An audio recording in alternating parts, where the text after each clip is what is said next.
RJ Davis didn't play in North Carolina's charity exhibition game at Memphis. And you know what? That might have just been a really good thing for North Carolina. This is Tyler Hansbrough, and you're listening to Locked On Tar Heels. You are Locked On Tar Heels, your daily podcast on the UNC Tar Heels. Part of the Locked On Podcast Network, your team every day. Hey there, what's up? It's Thursday, October 17th, 2024. Welcome into the Locked On Tar Heels podcast. It's the only daily North Carolina show out there. I'm your host, Isaac Shea, joined by our good buddy, Coach Bill Robinson, the head coach of the Milligan University Buffaloes, a 2-decade veteran of Carolina Basketball School, and the proud author of a book, brand new book, I should say, by the exact same name. Go check it out if you haven't already done so. And you're joining us at the place to get your Tar Heels content every single day, part of the Locked On Podcast Network. Thanks so much for making us your first listen or watch, and we want to send a special greeting to the everydayers who are with us, all the Locked On Tar Heels Discord members, and of course, our Locked On Tar Heels insiders. Welcome in, everyone. Let's get after it. Today's episode is brought to you by FanDuel. Place your first $5 bet, and you'll get started with $200 guaranteed. Visit FanDuel.com to get started.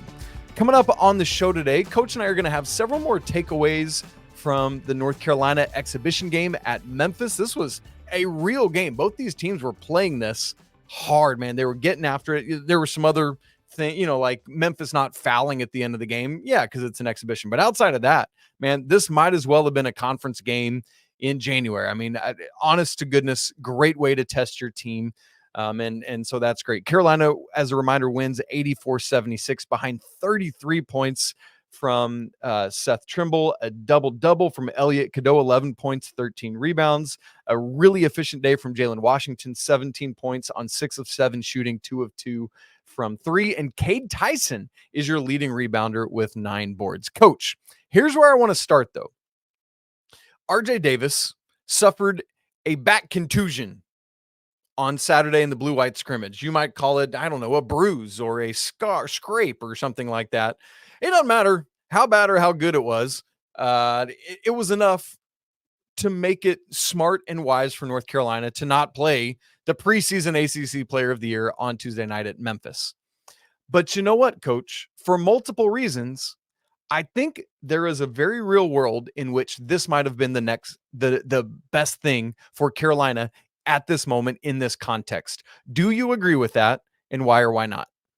No, I completely agree. And a big thing about these exhibition games or scrimmages, you want to see guys who you're not really sure where they are ability-wise and give them extra minutes, give them extra film time. That's the big thing for me at this time of year. It's not just getting the minutes. It's we want to get play-by-play, possession-by-possession, film footage against other competition and really be able to break down what they did well, what they did not do well. If RJ scored 33 in this game, nobody would be surprised. Everybody would be, happy. But that's 33 points or 33 opportunities to score points that somebody else didn't get. So just so excited for Seth Trimble, so excited for what he did.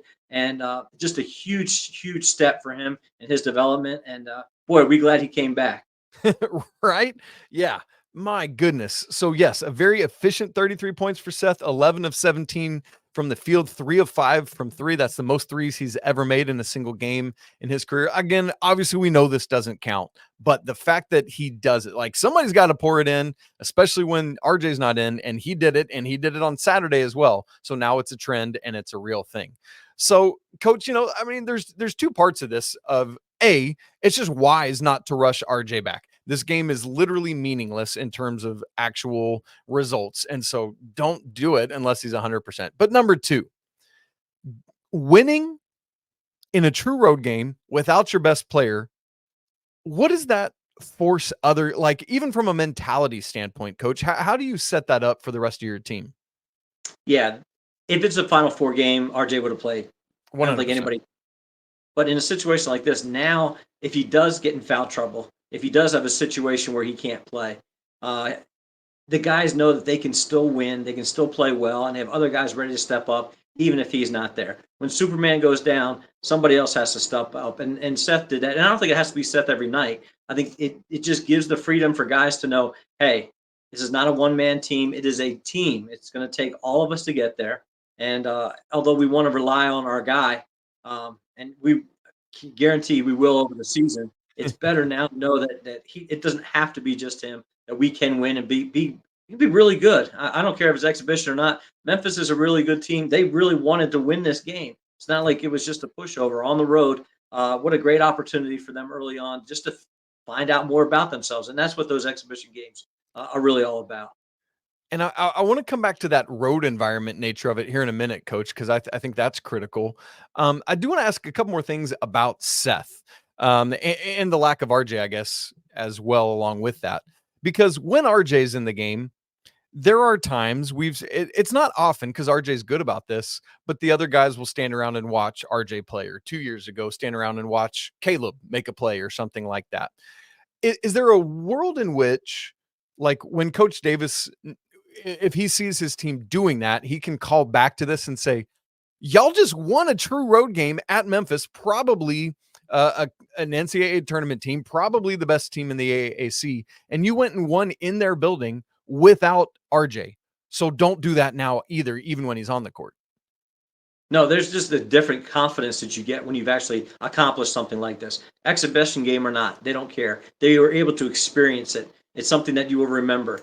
Again, another big thing about it for me is when RJ now, he's seen, Jae'lyn make some shots. He's seen Seth make some shots. It gives him the confidence when he late shot clock, or if he gets doubled, or if he's really pressured, to make that extra pass is easier now, knowing that those guys have shown some production and they're going to make some shots. They're going to make a positive play.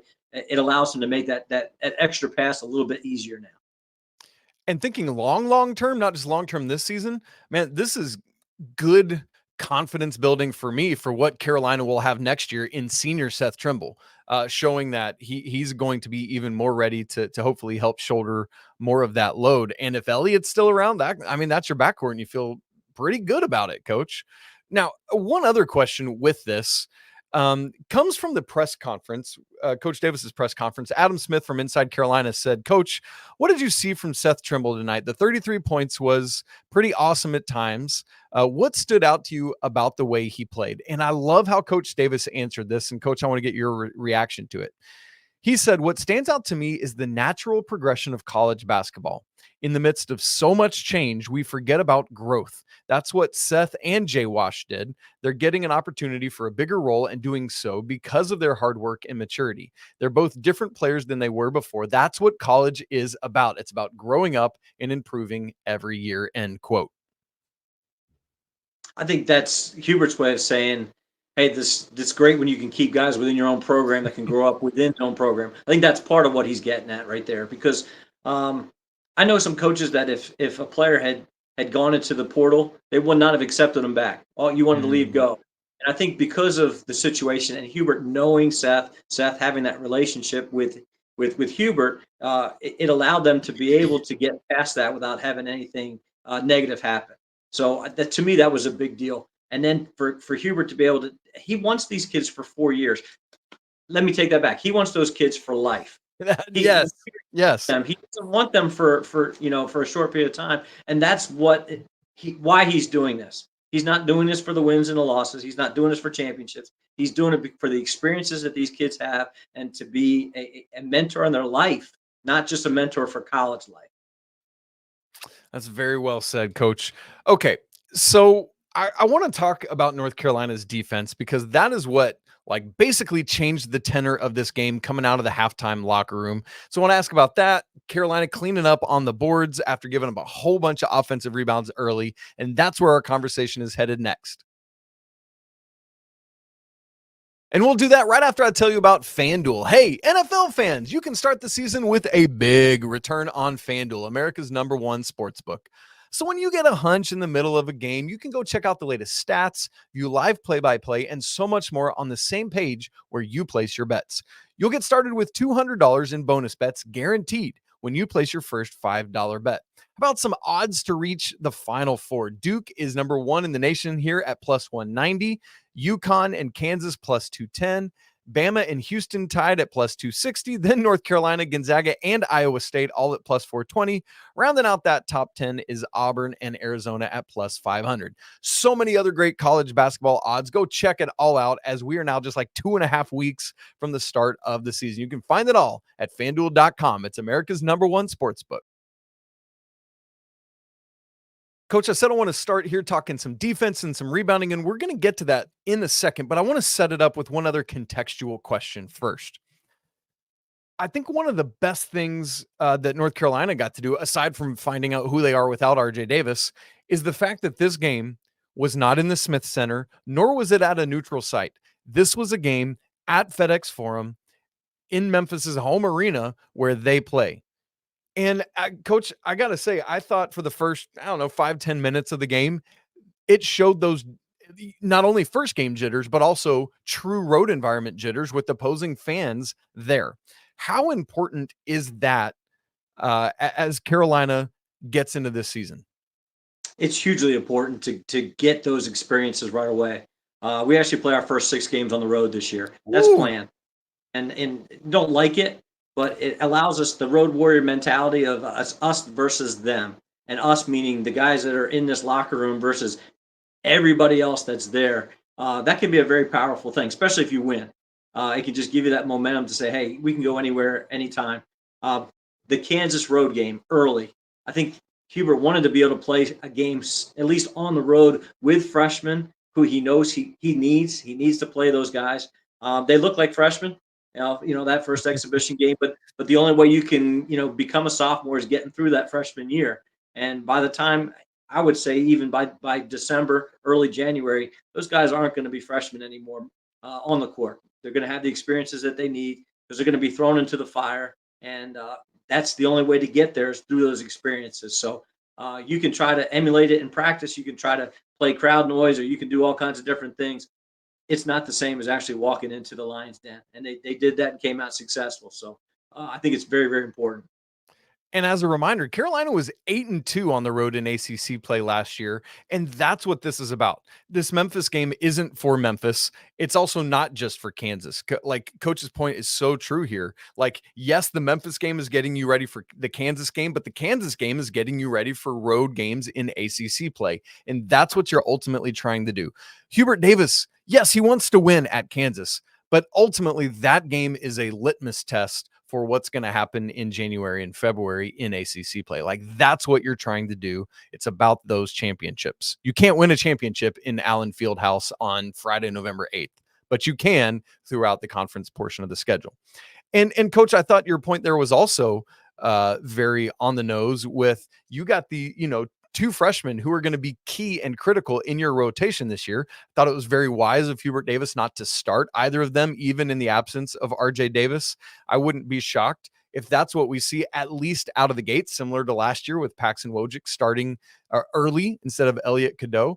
I fully expect it to be neither freshman in the starting lineup at Kansas that first Friday of the season. Some combination of the 5 guys that we saw start last night in Elliot Cadeau, Tuesday night, Elliot Cadeau, Seth Trimble, Cade, Tyson, Jalen Withers, Jalen Washington, and RJ Davis. It'll be 5 of those 6 guys. I fully believe it. Now, Coach, here's where I want to go next. North Carolina got down in this game 27-16. We've talked so much about their offense and how great we expect them to be offense. But what got them back in this game was not that. It was the defense that so many of us have been so concerned about. What is it about Carolina's start to the second half that really changed the entire tenor of this game? Yeah, so much about defense's motivation. It's that there's skill component to it, but a lot of it is that want-to skill to be able to just go out there and play. And I think there was probably some motivational words said at halftime from the coaching staff. Try to get them to understand, hey, it's got to be about the defensive end. And it is a smaller lineup than what Carolina fans have been used to the last few years. But it's also a lineup that can really get after you, make you feel uncomfortable. And we talked about the speed of the game from the offensive perspective, but they can also speed people up to get them uncomfortable. There's different ways to get people off balance, but the best way is just to play so fast and so up in your face that the guy, it's just hard to handle the ball. It's hard to make good decisions. You end up taking bad shots. You end up taking quick shots. You end up making bad decisions, and that's what leads to turnovers or block shots. And that's really what changed the whole tide of the game in the second half. But coach, I was told that the defense is going to be bad because there's not true traditional rim protection. Have I been told incorrectly? Could this be a weapon for the North Carolina Tar Heels? Because let's remember, they made their money on the defensive side of the court last year. Mightn't we see that again? You might not need a rim protector if they can turn the ball over in the backcourt or before they can even get to the lane. But I do think that's something that they have emphasized. Something they're going to really try to do is just really pressure the ball more and challenge the Carolina defenders to be able to stay one-on-one, so that help doesn't have to come, and they can pressure the ball within their gap and be able to stay with their guy and not have to worry about having a 6'11" Armando standing back there protecting the rim. Because he's not there. Well, he was there, but he wasn't there. It's just that he was at the scorer's table instead of sitting down in the painted area. Yeah, I mean, that's it, coach. Like, I think there's been so much consternation over what's not in the front court or in the paint on defense that we forget just how insanely disruptive all these athletic guards can be, and how the defense, and we literally talked about this last week, how Carolina defensively, which as expected, they didn't show any wrinkles of against Memphis, but like there are other ways for a different style of defense to be played. And I cannot wait to see how that continues. Now, another part of that defense though, is finishing defensive possessions with the rebound. Coach, you have talked about how absolutely critical that is. You can play all the best defense in the world, but if you cannot finish that possession with the rebound, you're sunk. And early in this game, coach, I was up in arms, quite literally, because Carolina could not secure a defensive rebound. In fact, the numbers of it, Memphis had 7 offensive rebounds in the first 6.5 minutes of this game.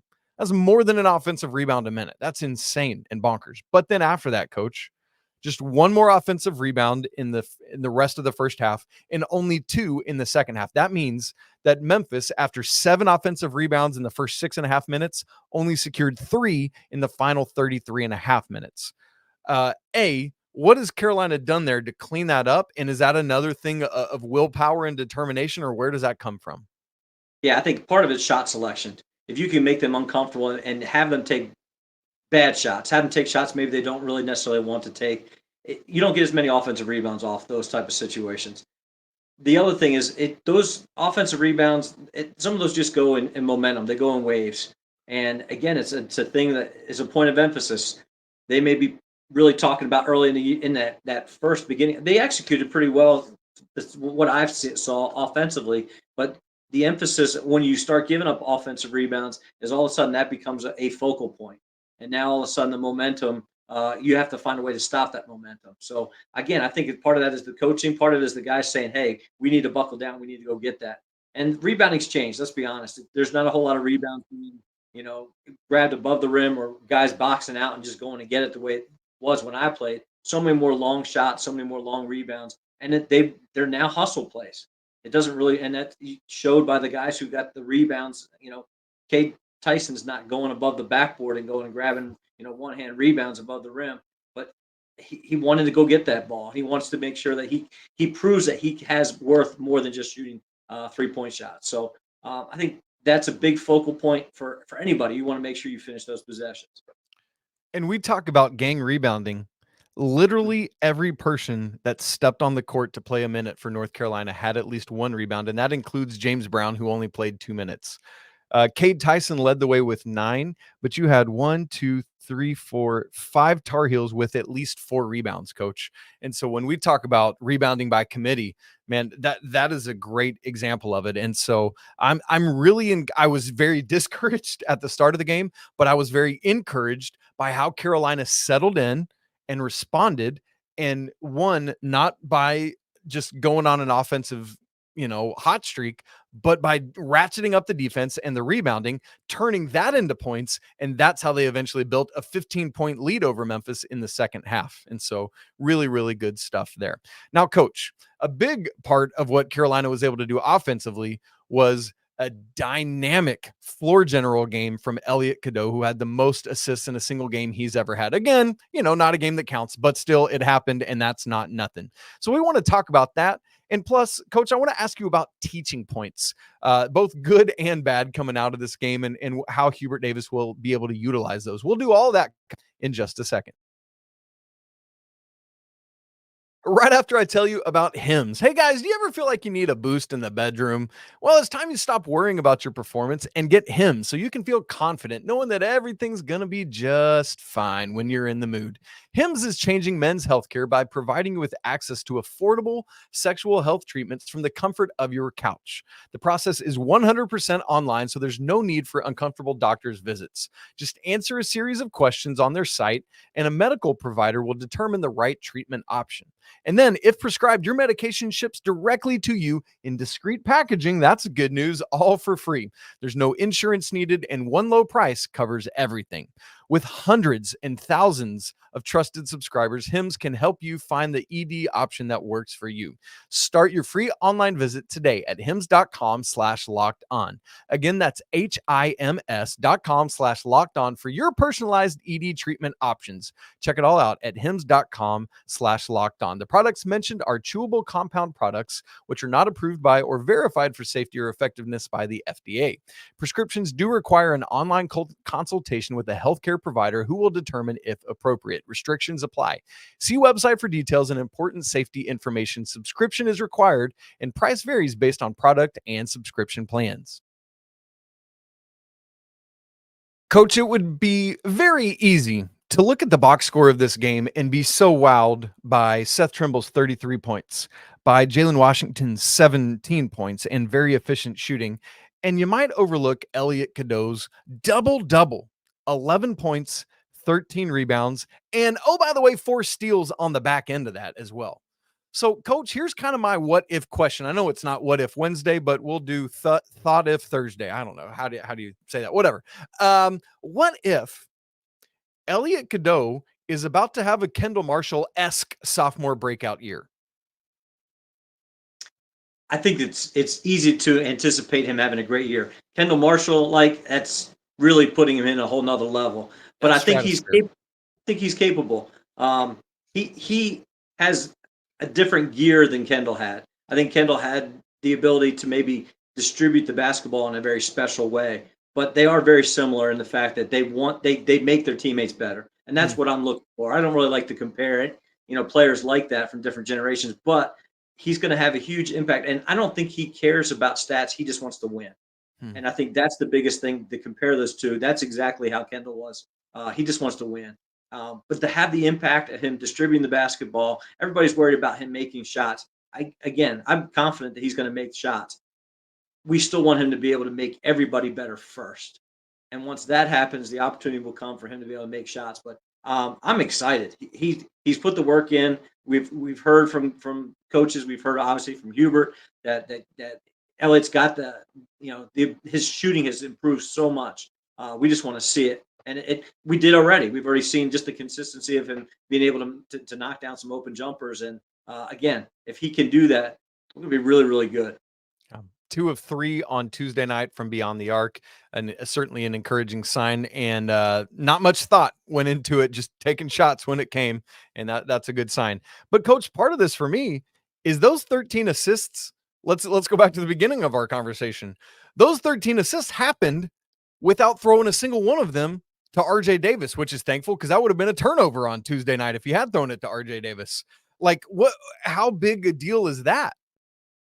No, that's huge. And again, confidence in passing the basketball, knowing that whoever's catching is going to make a great decision. RJ is going to make it. So you already have the confidence in him to be able to now throw it to Seth or throw it to Jae'lyn, knowing those guys are going to make plays. To have 13 assists is very hard to do because you're relying on somebody else to make a play. And that's an incredible number. See a career high for Seth, a career high in assists for Elliot. I'm not sure it could have been a better situation with RJ being out for those two guys to really step up. And who cares about the fans and us and everybody else talking about it? It's the trust that now Hubert has in those guys to knowing that they can make plays. It just gives Ian and Drake a little bit more time to be ready, so you don't have to put them in the fire too quickly. And in total last night, Coach, Carolina had 21 assists on 30 made field goals. Let me figure out our little assist percentage here. 21 divided by 30 equals 70%. Exactly. You know how many times Carolina hit 70% in assist percentage last season, Coach? Once or twice? Zero. Maybe? Zero. I'm going back through it. You know how many times they hit it in the 22-23 season? No idea. Twice. I'm going through it, and this is in real time, so I might miss one or two. And then Hubert Davis's first year, once, and then they hit it a couple times. So in Hubert Davis's career, if my quick scan of the last 3 seasons of my assist percentage data is correct, Carolina has hit 70% or above assist percentage 5 times in the Hubert Davis era, and they did it in an exhibition game without RJ Davis on Tuesday night. 1, 2, 3. Yeah. 5 total times in the Hubert Davis era so far. And again, just an exhibition game, but it's better doing it than not doing it. And I think that's kind of a takeaway for me. So, Coach, as we get out here of the show, I'm curious for you, kind of takeaways from this, either good or bad. What if you're Hubert Davis, what are your teaching moments ahead of, you got 2 more weeks of practice here before Johnson C. Smith, and then another week of practice before Elon after that. What are the teaching points coming out of this? First teaching point for me is a negative one, but it's the slow start. What do we need to do to start better? Is there something offensively or defensively that led to that? Was it something that we just weren't quite ready? Was it nerves? Was it that first game jitters? Whatever it was, that's something that needs to be addressed. The next thing is the efficiency of the shooting, especially of the guys who I mean, I don't know what the shooting percentage was. Again, we practiced last night. I'm trying to catch up on the fly, but it's one of those 46.9 for the game.